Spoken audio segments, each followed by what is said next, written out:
From the East and the West, you've heard others, but now you've tuned into the best. This is a Prime Wave Media production.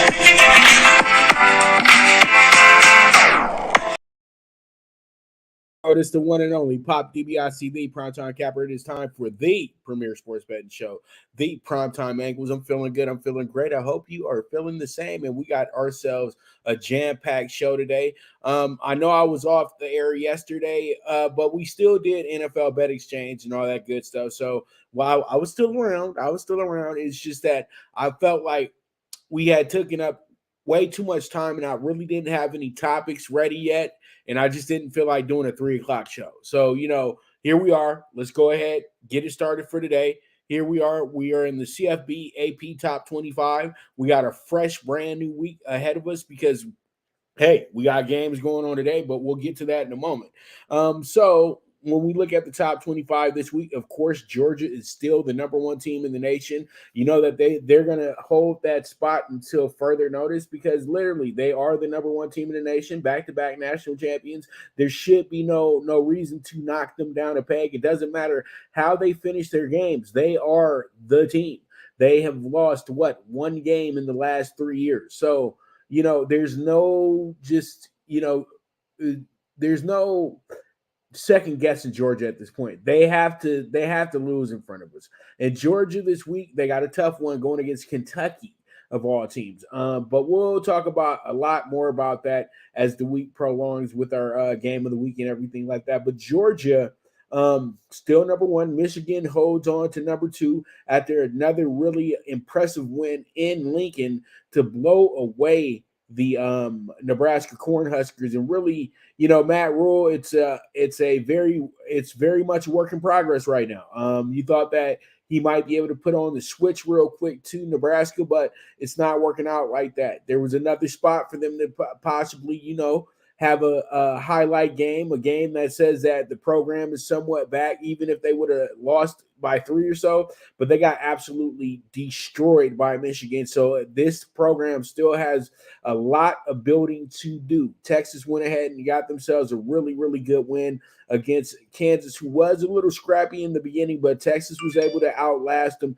and really blow them away. So they're number 3 in the nation. Ohio State had a bye week, but Ohio State does have a tough game coming up this week against Maryland, who has revenge on their mind, who were really close to beating Ohio State last year. So that's going to be one of the better games up under the radar this week and one of the best games in the Big Ten this week as well, too. We also have Florida State, who's still in the top 5. They're number 5, but you expected this because they had a week off as well, too. And you really look at it and you say to yourself, who does Florida State really have here in the long run of things? But we'll see how it goes. Penn State's number 6 in the nation right now. They're fresh off of a pretty good win as well, too. Washington, once again, Washington did not impress me that much. They had to get out of Arizona kind of by the hairs of their chinny chin.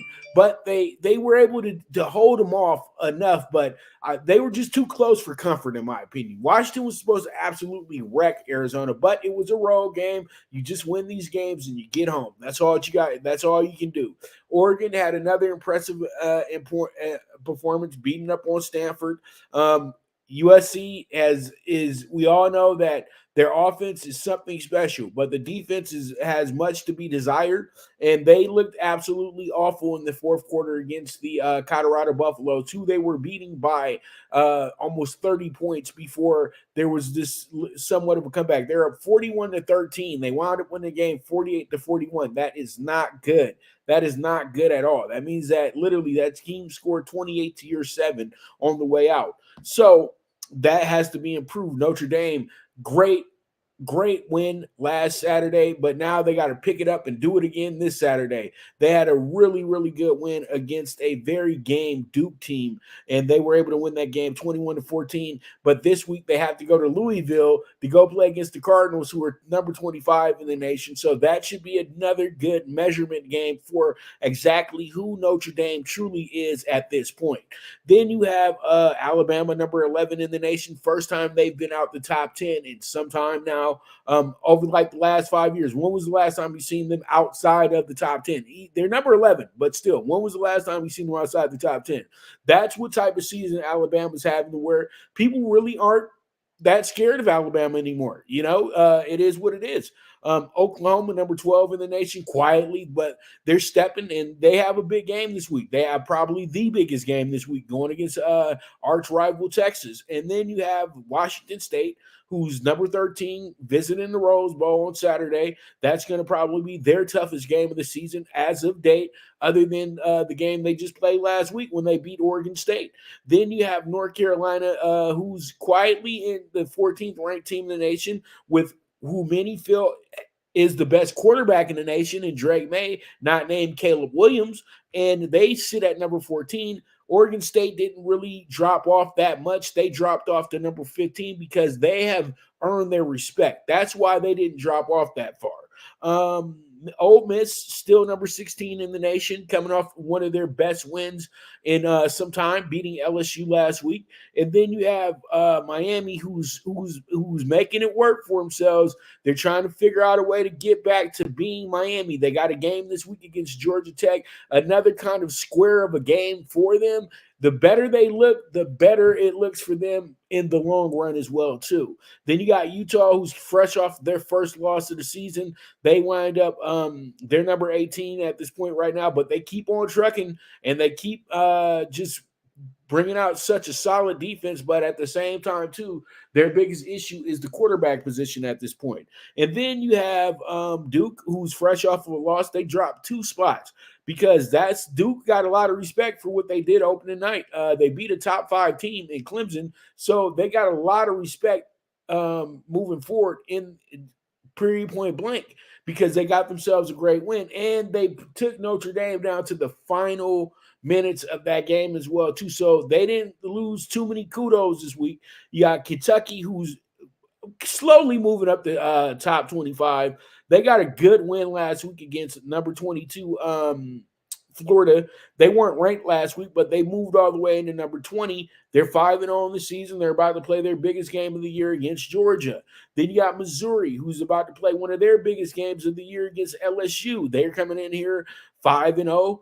1-0 in the conference play, number 21 in the nation. You got Tennessee, who bounced back pretty well after that bad loss to Florida. They still are number 22 in the nation. And then LSU fell all the way to number 23. But that's for good reason. LSU has 2 losses. They're a 3-2 team.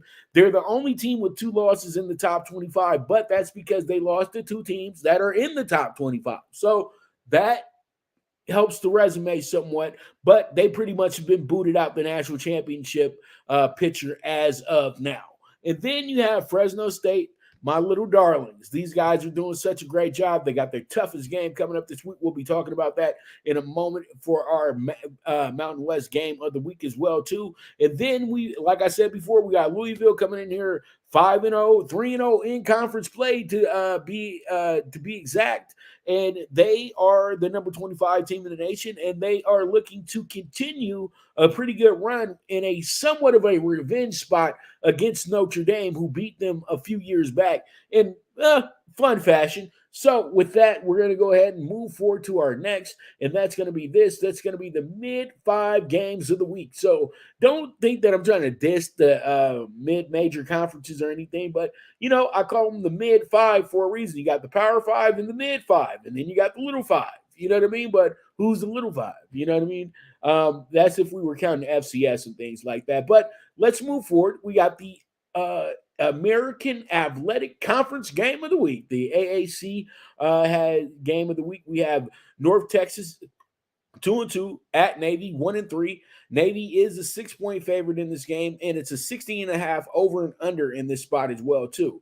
You have a very, very fun game here, in my opinion. I think that you have teams that are on the rise. Navy. Navy's always going to be a team that, they build everything's off of momentum with them. It's never about that this team being, a team that's going to be highly ranked, anything like that. If they get into a good groove in the season, then they can have a good season. If they get to bad spells in the season, that's what happens. But we can always say this: Navy's always going to be one of the more disciplined teams in the nation, and that's one thing that they can always bank their hat on. But pretty much you're not getting the same talent that you used to get back in 1920. You know what I mean? Because the Naval Academy used to get the best of the best. They really were a top tier situation.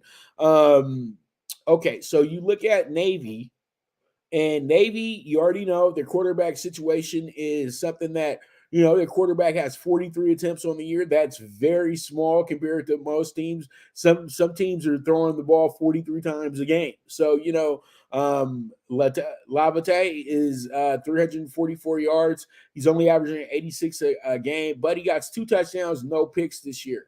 Their running game, they have a three-headed monster situation with their quarterback, fullback, and running back, and that's always the case with the midshipmen. So when you look at this team, their biggest strength right now moving forward for the Navy squad is this. Navy is really good at rushing the ball. That's what they do. They rush the ball.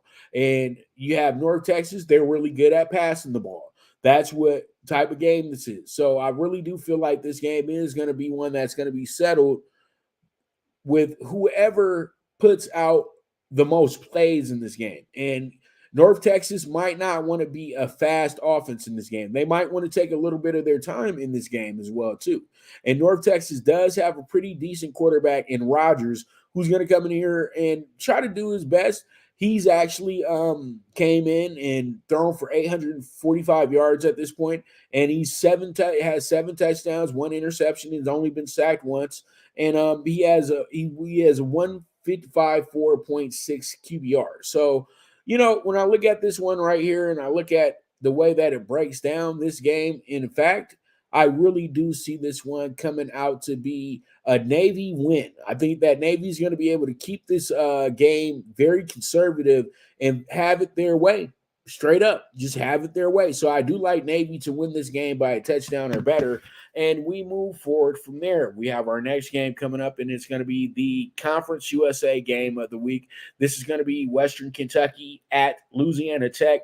Western Kentucky coming in 3-2. Louisiana Tech is 3-3. Louisiana Tech is a +6.5 favorite as well, too. +6.5 dog. Sorry about that. And over under 59.5. So this one is a game that you look at and you say to yourself, okay, Western Kentucky, this is the type of game where it can be a letdown for you. Louisiana Tech might not be who they used to be in this conference a few years back, but they're still a team that you have to deal with. And this is still a primetime game for their conference. That's why it's our Conference USA game of the week. They have the best records going at it as well, too.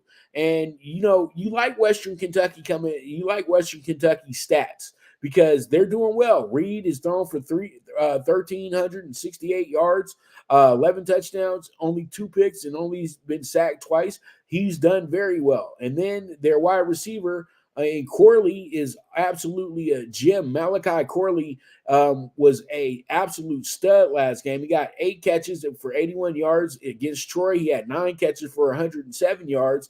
And then against Ohio State, he had 8 catches for 88 yards. So the guy has been so good the last few weeks, and that is accumulated to 29 receptions. So this is something that you do have to look at. But Louisiana Tech always is in the mood to get to themselves a nice little upset. They're kind of having a little bit of a quarterback duo situation going on. Both quarterbacks have gotten plenty of reps and plenty of game time this year. They're kind of split on stats when you see it, but the biggest key for them is going to be Shelton, who's absolutely killing it right now. He had a really good game against UTEP last time out, going for 104 yards and scoring a touchdown as well. Then he had 152 against North Texas in the game prior to that, and he did both of these on 16 rushes. So He can be the difference in this game, in my opinion. So I do like Louisiana Tech in this spot, but I'm going to take them on the spread here. So I do like the plus 6.5 to Louisiana Tech this week. We'll see how it goes. We'll see how it shakes out. We move forward from there. All right, our next game is going to be the MAC game of the week. We got Bowling Green State University going against 2-3, going against Miami of Ohio, who's 4-1 at this point. They're only lost to Miami of Florida. Everybody else, they've absolutely went ahead and took to the woodshed, including Cincinnati. So this team is no joke at this point. But Bowling Green did the same thing as well too. They took Georgia Tech to the shed and beat them down. They beat them 30-6. Unbelievable last week how good Bowling Green was last week. And you know, nobody takes Bowling Green that seriously, but Bowling Green made sure to send the statement last week to a Georgia Tech team that really did not take them as serious as they should have. They beat them 38-27, but at points they were just absolutely crushing Georgia Tech, and Georgia Tech had no way of coming back in that game. So that's why it looked like that. But Miami of Ohio, you look at their first 5 games of the year, they've been absolutely dominant, and they got themselves a great upset at Cincinnati, beating them 31-24. They also won their first conference game of the year last week, beating Kent State by 23-3. They went ahead and had a good conservative game plan, and they just took their time. They didn't need to score 70 points. They knew they didn't need to score 70 points. They let their defense have a showcase game. So the only bad game they had was against Miami. Miami beat them 38-3. Now, when you look at Bowling Green, they've been scrappy. Okay, they've been a really scrappy bunch. But in their first conference game of the year, they got absolutely crushed by Ohio. And Ohio, to me, isn't better than Miami of Ohio yet. We'll probably see something, when they play each other in a bit this year. But right now, Miami of Ohio is playing the best football in the MAC conference. And I feel like they're going to take it into this game. But this is a game that they cannot go to sleep in because Bowling Green's bringing it. Let's just keep it real. Bowling Green's going to be all in this game. This is a MAC game. MAC Daddy make you jump. You know what I mean? So 10.5 spread to Miami of Ohio means that they should be able to win this game and win it fairly easily. But this is the MAC. These games are always going to be tough. But I trust Miami of Ohio because I've already had Miami of Ohio as my chosen team to actually win the conference this year. So I do like the way this game is setting up. I don't like the 10.5, but I'll take it because I feel like they are asking Miami of Ohio, are you really serious? Are you really real? Let's see if you're real. And that's where we're at right now. So I'm going to take the 10.5 on Miami of Ohio, and we go from there. Okay, so with that, we have ourselves some more, 2 more. Not like we got 10 more, but we got 2 more. And we got the Mountain West Conference game of the week. And it's going to be between 5-0 Fresno State and 4-1 Wyoming. We have a +6 on the spread for Wyoming in this game, over under 44.5. Wyoming is coming into the game, as everybody knows, one of the better home teams in college football. Fresno State is coming in here as one of the longest winning teams in college football because I think they've won, 16, 17 in a row since last year. Now they come into this game, another really tough game for the conference.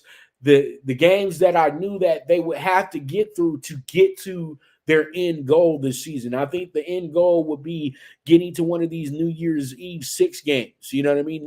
I know they're probably not going to make the Final Four, but to get to the New Year's Eve game, to do something that they've never done in the school's history. So when you look at Fresno State going into this weekend, this is a huge game because this is a team that can easily beat them. It wouldn't be an upset, in my opinion, if Wyoming was to win this game because it's a tough out going to Wyoming and winning that game. Wyoming plays on a different level in their home stadium. Why? Because it's in Wyoming. Wyoming is a little state. Laramie is a little town. So pretty much They are their professional team. So when they have these games on Saturday afternoon or Saturday evening or Saturday night, this is the event of the week in that little city. So that's why everything goes the way it goes. And this is why the game is always tough when you have to play Wyoming. It's always tough.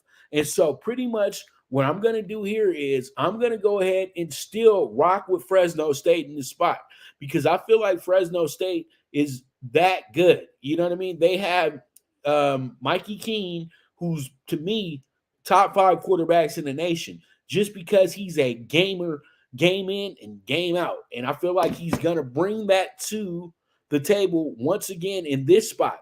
But I'm not taking the plus. I'm not taking the -6 here. I'm gonna do something I rarely do. I'm going to overspend on the money line, -225, because I feel like this game does come down to a final kick, field goal situation. And I don't want to be on the shitty end of the stick with this team winding up, winning by 3. I would much rather spend some extra change and go ahead and just get the outright victory. And if they lose, hey, shame on me. But at the same time, that's what gambling's all about.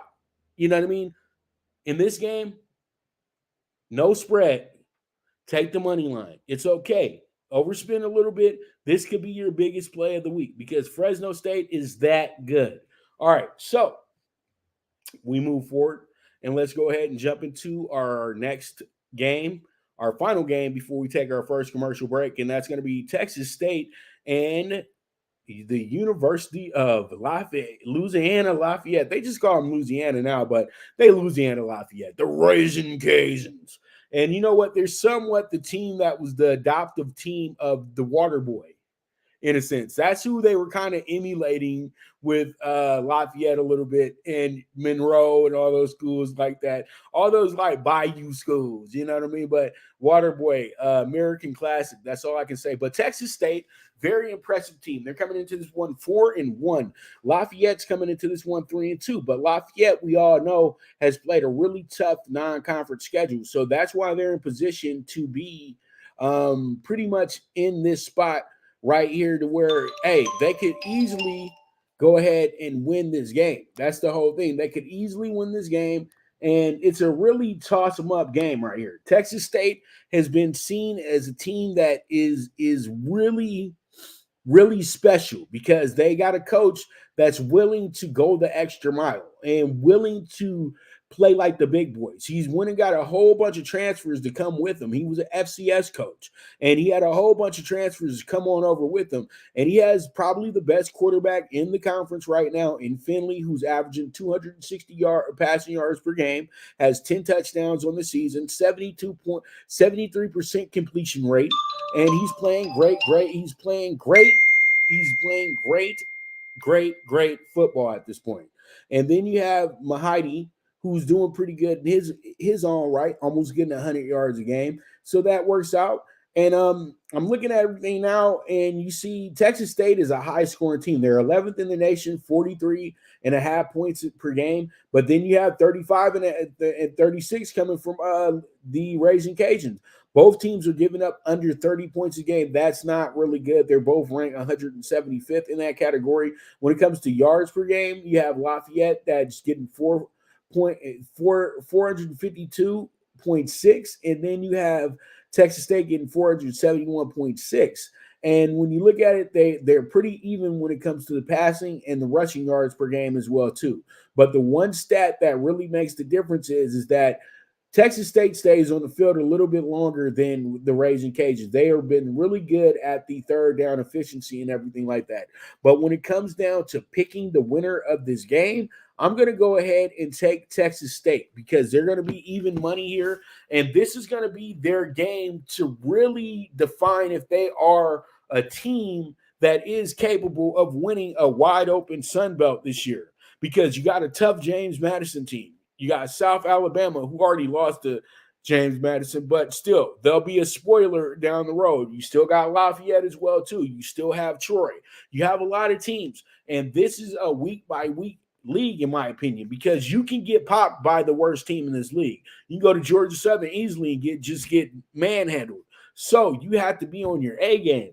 Texas State, I feel like they're going to really catch Lafayette slipping in this spot. So I'm taking Texas State to go ahead and win this game straight up with the plus 100, and that's where I'm going with that. So we will go ahead and take our first commercial break, and when I get back, we will jump into the NBA and the MLB as well too. So you guys stay tuned. This is the premier sports betting show, the PrimeTime Angles with the one and only Pop DiBiase, the Primetime Capper, and I'll be right back at you. Good News Only Racing Club, led by the legendary Doug O'Neill, the trainer of 2 Kentucky Derby winners, and I'll have another in Nyquist. Also trained 2-time Breeders' Cup champ Golden Sense, who are just a part of a long list of thoroughbred champions trained by Doug O'Neill. The Good News Only Racing Club has a young core of horses to look out for in Dennis's Celery, Irish Heatwave, and Notre Dame, just to name a few. Win the day every day with the Good News Only Racing Club, a proud sponsor of the NFL Bet Exchange. From the East and the West, you've heard others, but now you've tuned into the best. This is a Prime Wave Media production.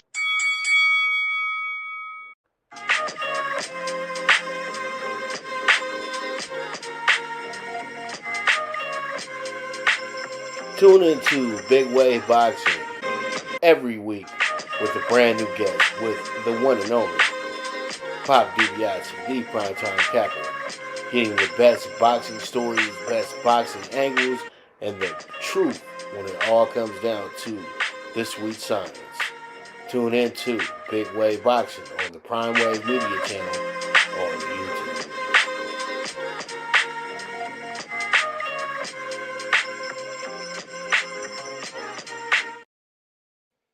All right, we are back with the premier sports betting show, the Primetime Angles with the one and only Pop DiBiase, the Primetime Capper.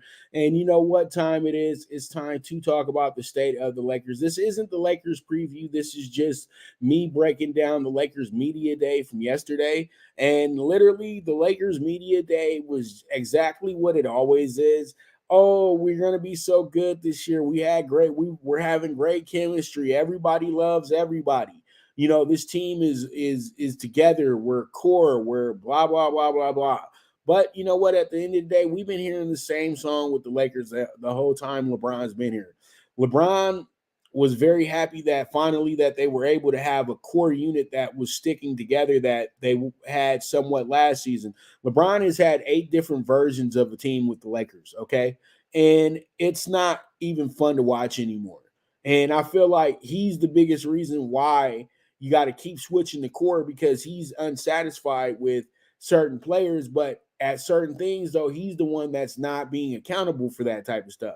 As essentially, the media gave LeBron all the credit when the Lakers came back and made the playoffs, even though that was utterly not true. LeBron James sat out the 6 weeks of that portion because he felt they weren't going to make the playoffs, and he was very, very hurt. And what happened was the Lakers figured out exactly who they were without him. And it became somewhat of a hindrance when he came back because they were winning games, but they were losing games whenever he wanted to just take over and go into LeBron mode. LeBron was selfish a lot in situations where he didn't need to be selfish. The Lakers could have easily still hung with the Nuggets if LeBron didn't take it upon himself to score 40 points each game. And that's because he was getting challenged by the national media. He was getting challenged by all the haters. And that's what you can't do when you're a true leader. You have to be able to lead teams. And LeBron's at the age now to where he does not have to be the end-all, be-all. And I feel that he's made it way too easy for people to blame Anthony Davis for things that he might be messing up on. But the thing is, will LeBron allow you to take over the team? That's the biggest question, because when AD became the sole epicenter of the team, what Darvin Ham talked about, the Lakers were at their absolute best when everything went through AD. Everything goes through AD. But when you bring back Bron and Bron got to hold the ball and do all this extra stuff, it really holds up the process. That's why when you're an older player, sometimes the league is waiting for you to retire so we can move forward. And that's why the NBA is really stagnant at this point right now, because LeBron James won't let the league move forward without him. And that's a problem. We're at the point now where we have players that are ready to take the torch and move forward with it. The NBA is probably at the best it's ever been competitively. If you are a Charlotte Hornets fan, you got it. You got LaMelo. If you're a Wolves fan, you got Ant. You know what I mean? Think about the stars that are playing on all these bad teams. These teams that were considered, small market. They got all the stars, and they're being held up because we have to keep appeasing to a guy who's in his 21st season. That is not correct. That's not how it works in the NBA. The Lakers should not be considered a championship favorite because they don't have a championship roster. It's that simple. And this is coming from a Laker lifer, bro. I'm not a Laker hater. Y'all know that. But I'm not going to be Homer Simpson about this either. And pretty much the Lakers at this point right now, they have a team that they can afford. It's not a team that they really feel like that can go win a championship. It's a team that they can afford. They're overpaying. They're paying LeBron the King's ransom. They're paying AD the King's ransom. It's understandable. They are all pro players. They're elite top 10 players in the NBA. You got to do it. But then you got to overpay a role player in Austin Reeves, who you could actually go $20 million cheaper with one of the rookies you just drafted in his spot. But the thing is, though, you get accountability with Austin Reeves. You get a guy that can go in there and go play without being instructed on what to do. That's why he's still here. You got Rule, a guy who is not just a good player. He's a guy that's able to bring international presence to the Lakers in a big way because he has the Japanese market and things of that nature. So they see him as the best player ever from Japan. So he plays for a team that's very desirable for Japan. So he's going to get a lot of fanfare. He's going to get a lot of love, but now he has added pressure as well too. He has to be better than 9 points off the bench. That's straight up. He has to try to make himself the third man in the group. You know what I mean? And then you re-sign back D'Angelo Russell. D'Angelo Russell has become an NBA nomad. He's a guy that is very interchangeable. He's a guy that is seen as a moving asset. That's exactly what D'Angelo Russell is. But D'Angelo Russell is at the point right now where he wants to be settled. He's back where he wanted to always be, back in LA where he started at, and he feels pretty comfortable. He's trying to do everything right to stay with this team. He even accepted lesser money to stay here. So that's one guy that I felt that, okay, this is a good player to build with as well. You know what I mean? This is a good guy to build with. But does he have a championship mentality? That's the biggest question. And then I look at the new additions. I say to myself, Gabe Vincent, pretty much your downgrade from what we had with Dennis Schroeder. Dennis Schroeder plays great defense. Dennis Schroeder's a clutch player. Dennis Schroeder is a guy who we know will play his hardest until the very end of the game. Gabe Vincent was a player that was able to take advantage of a great run with a great player in Jimmy Butler. And he looked really good, but was he a starter all season? No, he was not. He was a fill-in because Tyler Hero got hurt. And he was good. He's a good little scrappy player, but he's a G League player. Let's keep it real. Miami is just like the Lakers. You spend a lot of money up at the top, so you got to be cheap on the back end. And he's just like Austin Reeves. It's where you just were a cheap pickup. You were cheap labor, and you played out your worth. You played up to a certain level, but that doesn't put you on the level of being one of the top end role players in the league. I feel like that man's going to be spending a lot of time on the bench because the rookie the Lakers drafted is a much better player in Hood Shavino. Seriously. And the kid Maxwell, he could be something special as well too if he gets a little bit of playing time, but he's going to be a G League guy. So you have to put that in the for instance. Then you have Taurean Prince. Taurean Prince, dude, is literally like, how many teams has Taurean Prince played on? Torian Prince is always traded. He's always moved. He's just a movable asset. He's another one that's just like that. I felt Troy Brown and Lonnie Walker are a much better player than he is, but you still brought in Torian Brown because you got to be cheap. That's the whole thing. The Lakers aren't going to say this out loud, but they got to be cheap. They're selling the Laker tradition. They're not selling any true, because you can sell winning championships with the Lakers and know that you're not going to win a championship. And this team just, to me, you can't rely on LeBron James to bring you home a championship. He is at the age now to where it is the regression. It's starting, and it's starting now because he's doing more comfortable things. You know what I mean? I didn't see him doing as much work, to the body and to the mental. I saw him doing a lot of parenting, a lot of coaching, and a lot of vacationing. That's fine. He deserves all that stuff. But the thing is, though, you're getting older. Those injuries aren't healing as fast as they used to. And you have become somebody who overthinks everything at this point. Anthony Davis, I don't know. You're coming in the heaviest you've ever been before. Can you actually play at that weight? That's the biggest question. Will it affect your speed? Will it affect your boosting ability? What will it do? You know what I mean? There's a lot of there's more questions than there are solutions for the Lakers right now, in my opinion. And people crowning the Lakers as a Western Conference elite team right now is absolutely stupid, in my opinion. I think that we need to dial it back and see exactly what the Lakers are capable of doing, if they can really be a good, cohesive unit. Because they can say they have all the chemistry that they want to, but you added in 4 new players. If you were really doing continuity and trying to keep the roster together, you would have got rid of nobody from that team because there was nobody you needed to get rid of. The team seemed like they was exactly perfect the way that they were. And I like the way that had set up. They had traded for some guys that truly wanted to be here and truly loved being Lakers. I know that some of them ran into walls like Beasley and stuff, but I felt like Beasley deserved another chance. But the Lakers, though, they have to play the money game.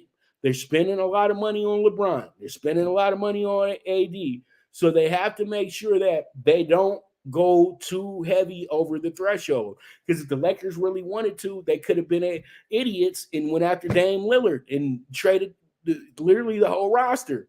They could be going after James Harden and try to trade the whole roster. But the Lakers can't afford to do that.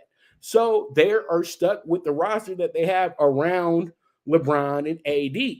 So if they can play up to a certain level like they did last year, you don't have to worry about a thing. But this first seed talk, second seed talk, we need to be talking about the Lakers as a 3rd or 4th seed. Let's keep it real. That's where they're really at.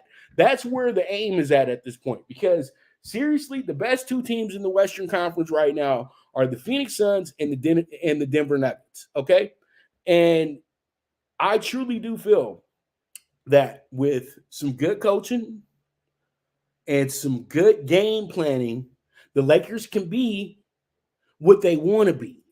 But you have to factor in injuries. You have to factor in egos. And you have to factor in who's going to struggle.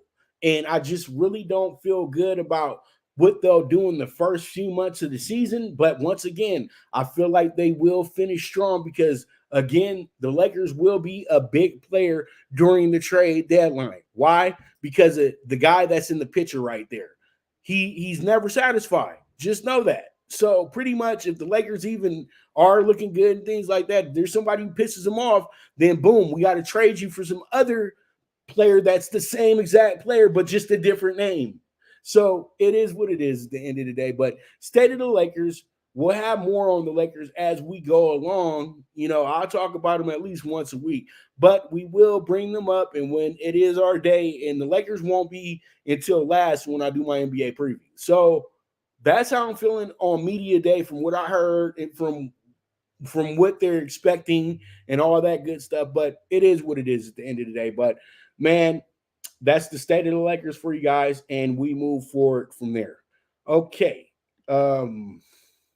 NBA preview. We got the Atlanta Hawks. Brand new team this year, in a sense. Not brand new, but their second best player, in my opinion, is not on the roster anymore. They were able to move on from a really good player in John Collins. John Collins is a very good all-around player. But you know what? He wanted to get paid. He wanted his money, and they sent him to Utah. So that works out for everybody. Okay. Now, their starting five now is going to be Trae Young at the one. It's still DeJounte Murray's going to be the two guard, but really they need to flip that. DeJounte needs to be more of the ball handler. Trae needs to be more of the shooter. DeAndre Hunter, one of the best all-around players in the league. He's great at both ends of the floor. Former Virginia Wahoo, former national champion. So, this guy is just he's improving as a player. Sadiq Bey, a guy who's kind of been floating around the NBA a little bit, but he still is a player with a whole lot of game. And that's something that is very, very needed for this team. And then you got the man in the middle, Clint Capella, who's a really, really, really well-rounded defensive player. You love the way he rebounds. You love the way he attacks the rim. It's just a really, really, really good fit for this team. But I look at this second side, and you got Burfkin, who's pretty good. And then you got Bogdanovic, who's one of the best shooters in the NBA. Adrian Griffin's son, should be a pretty good backup as well, too, at the small forward position. Jalen Johnson is a good, versatile player. But the guy that I really can't wait to see break out is Onyekwe Ankugu. Because this guy to me, was a beast at USC. He was drafted number 5, and they're still kind of going through the motions with him. But he seems to be able to play a fast-paced game, and that's something that's going to be very critical for this team moving forward. Then you got Bruno Fernando, who's a very good center as well, too. But then you got the good Wiley Vet and Patty Mills. So there's some things that excite you as an Atlanta Hawks fan, but then there's some things where you say, damn, it could be the same old Hawks still as well too. But from what I can see here, this is a team in reality that I feel like is going to be really, really good this year. I feel like they're going to be a team that is going to be tough to beat at home, and they're also going to be a team that goes on the road and beats up on the teams that they're supposed to on the road. And I think Trae Young is really in for the best season of his career, because it's been some years since Trae has really been able to spark the public with his downright nasty game that he has. That's just absolutely incredible. So pretty much, he hasn't been the Trae that we were used to. He's not the Trae that destroyed the Knicks a few years ago, but that's because he was a little unhappy about the dollars. That's all. But I think, though, if he struggles or if this becomes a lingering subject for the Hawks, you'll probably see Trae Young get traded for another superstar this year, because it's an easy fix. You know what I mean? Because there's plenty of superstars that can be traded for Trae Young in this league. But I feel like Atlanta wants to build something here, and they got nothing but opportunity to win the Southeast as well, too. That's why I said that when I really look at the numbers, this team can win 42 games, more than 42 games this year. I see them as a team that actually wins 45 of their 39 games. What would it be, 39? 45 of their 37 games this year. How about that? 45 and 37. That's what I see with them, or possibly a 46 and you guys know what I mean. 45 and 37, 46 and 36. Also, possibly 47 and 35. Something like that. But I think they stay a little bit under 50 wins, but they find themselves hovering around that 44, 45 win category this year. And they're a little bit of a higher seed than they were last year as well, too. And as I already said, they have a great opportunity of possibly winning the Southeast Conference as well, too. So Southeast Division, I'm sorry. So there it is. The Hawks, 42 and a half wins. Let's see how it goes. Let's see how it shakes out, and we roll from there. All right. So let's go ahead and get into the MLB playoffs. The MLB playoff picture is looking real sexy right now. As you guys can see, we have ourselves a very fun group here. I know that I don't have my usual setup and everything like that with just the logos and who's playing each other and all that good stuff. But today, I'm just looking at it like this. You got an Arizona team that's now 1-0. They beat the Brewers yesterday 6-3 in very, very convincing fashion. You had the Phillies who played off the crowd yesterday, got themselves a good 4-1 win against NL East rival, the Marlins. And then you had Texas, who absolutely dominated the Tampa Bay Rays yesterday, who had a very small crowd for a playoff game. But come on, you started the game at 3 o'clock in the afternoon. This is Florida, Tampa, Florida. People work, dude. Come on, man. And kids go to school. So all this, oh, they didn't show up for the game and they don't love baseball and they don't, man, dude. Pete, man, you know what type of society we living in now. People got to pay these bills, bro. People got houses to tend to, man. The Tampa Bay Devil Rays are not going to be paying for that. So, you know, you got to do what you got to do. And the Rays are used to it. You know, when they were one of the worst teams in the MLB, they used to have like 5,000 people at the game. So, you know, they're used to not having crowds. But, you know, they could have played a lot better baseball knowing that they weren't going to have a crowd yesterday, and they wound up getting absolutely worked. They got beat 4-0.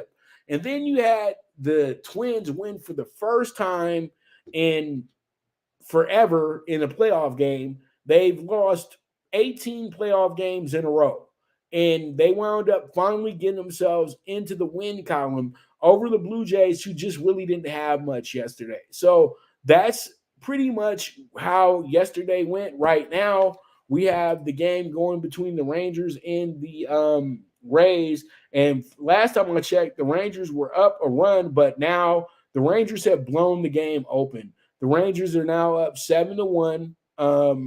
They just literally have busted it wide open, dude. The Rays have scored a nice little run here, but you know that just not to get shut out today. But man, they pretty much ended this game in the fourth inning. You know, Evan Carter hits a 2-run shot. They had a 4-run inning. Then they come back.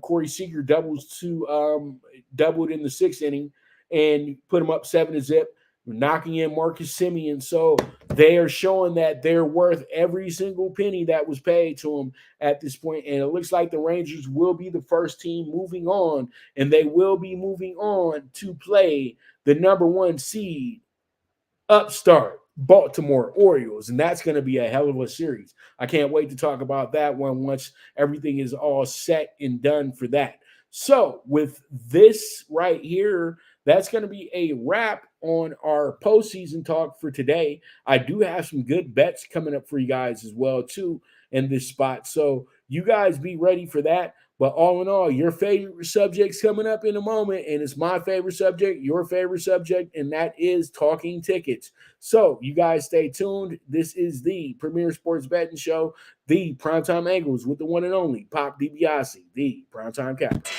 Now you and your friends can compete in the sport of kings and win big with Stable Duel. Get the app, pick your horses, and get in on the thrill of horse racing with daily games competing against other players. Bring home the glory and the cash, and move up the annual leaderboard while you leave your competition in the dust. Get in the game with Stable Duel. Play, race, win. Good News Only Racing Club, led by the legendary Doug O'Neill, the trainer of 2 Kentucky Derby winners and I'll Have Another and Nyquist. Also trained 2-time Breeders' Cup champ Golden Sense, who are just a part of a long list of thoroughbred champions trained by Doug O'Neill. The Good News Only Racing Club has a young core of horses to look out for in Dennis's Celery, Irish Heatwave, and Notre Dame, just to name a few. Win the day every day with the Good News Only Racing Club, a proud sponsor of the NFL Bet Exchange. All right, we're back with the Premier Sports Betting Show, the PrimeTime Angles with the one and only Pop DiBiase, the PrimeTime Capper. So let's go ahead and jump into our talking tickets, and pretty much up first for talking tickets, we have ourselves the CFB bets list, the mid fives. We'll have the power fives tomorrow. The AAC bets list is going to be the plus 13.5 to Temple, also -6 to Navy, the plus 3.5 to UAB, who played really good last week in a game against Tulane where they really made Tulane really sweat it out for that one. So that means that the Trent Dilfer experiment is starting to kind of take fruition a little bit. And you know what? You can always trust these hyper end NFL guys that have been sitting in the booth for the last 15 years, breaking down the X's and O's of the game. So, it's no surprise to me that UAB is starting to get it. You know what I mean? And then you got Tulsa. I like Tulsa in a upset win come Saturday with the plus 155. I think that that's going to be a strong play because that's a wide open game right there. So we'll see how it goes. We'll see how it shakes out. We move forward from there. We have the Conference USA bets list that actually kind of starts tonight. We got 2 games that are already on the schedule for tonight. That's going to be New Mexico State. I have them with the 6.5. They're playing against Florida International tonight. And then you have the upstart Jacksonville State looking to duplicate what they did last week and get themselves another really good, strong, thorough win or another strong, thorough output. But they really were close to losing that game to Sam Houston last week. So probably a lot of people have their mind made up that Jacksonville State will probably struggle a little bit in this game. But that's when teams surprise you. Sam Houston's coming in. I think that they can cover that spread as well too. They're not playing in the toughest of games, but it should be something that's going to be very helpful for this team moving forward. And I also like Louisiana Tech with the plus 6.5. I feel like that game is going to be a lot better than how people feel it will be on paper. I just feel Louisiana Tech will keep that game pretty close. And you know what? I think they lose by a field goal or less. So there it is. There it is. That's the Conference USA for you. Now we move on to the back. Daddy make you jump. Now, I do like Buffalo again. Buffalo got us right last week. They were a nice little doggy pick at plus 115. We're going to double back with them this week at plus 130. We got Akron, the team that they beat last week. A lot of people are going to be sleeping on Akron in this game. I think Akron absolutely surprises everybody, winds up at least covering in this spot. So I'm going to take them with the plus 5.5. I like Ball State in a very close game for them. This game is really a 50-50, but I feel like Ball State's going to have enough to win this game.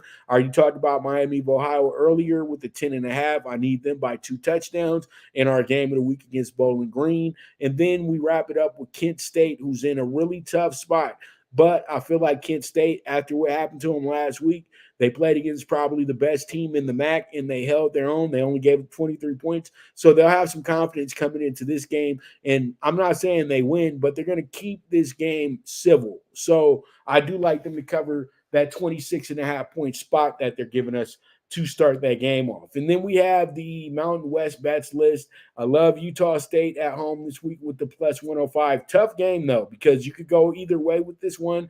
Colorado State's really not a bad play in this spot because I think Colorado State got a lot of confidence after playing Colorado so close and it being on national television. You know that they really upped their recruiting a little bit after that game. So we'll see how it goes. We'll see how it shakes out.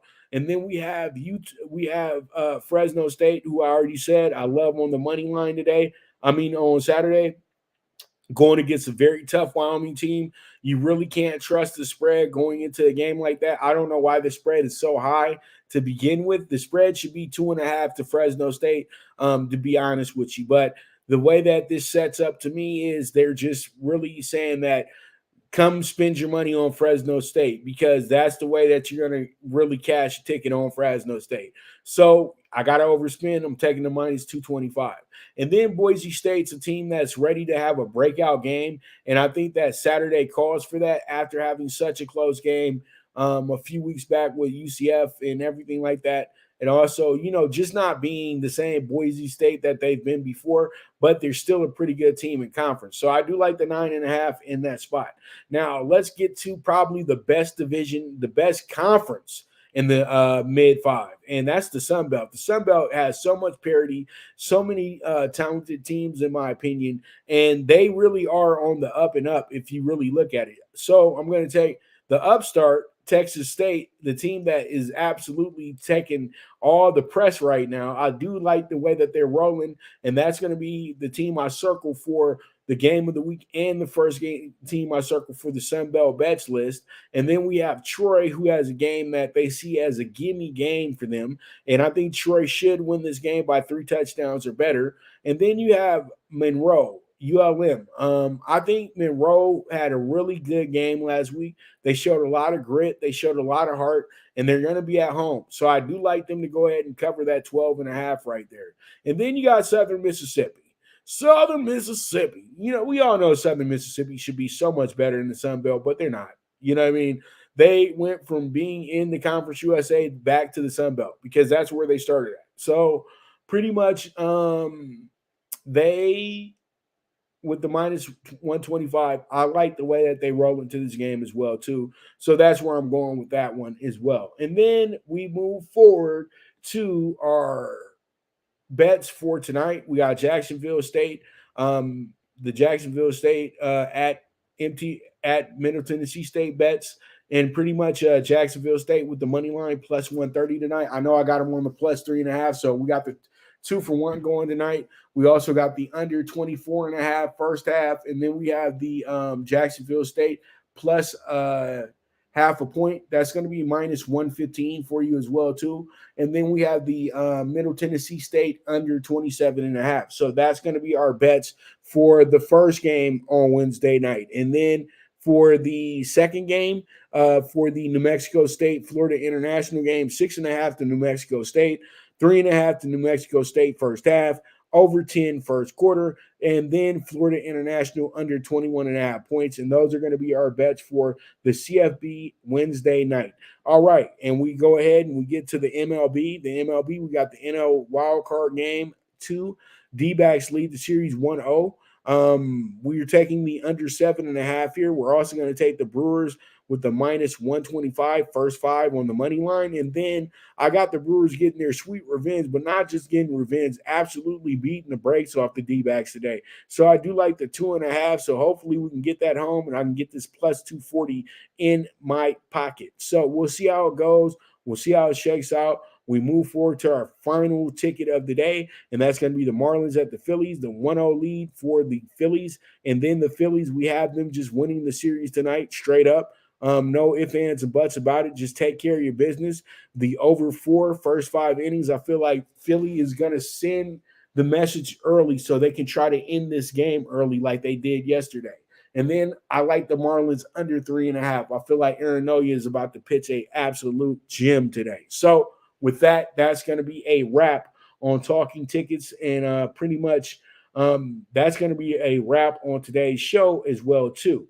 So I want to thank you guys very much for tuning in. You guys are the absolute best. And as I always say, bet with your head, not with your heart. The movement is moving. And this is the premier sports betting show, the Primetime Angles with the one and only Pop DiBiase, the Primetime Capper. And I am gone.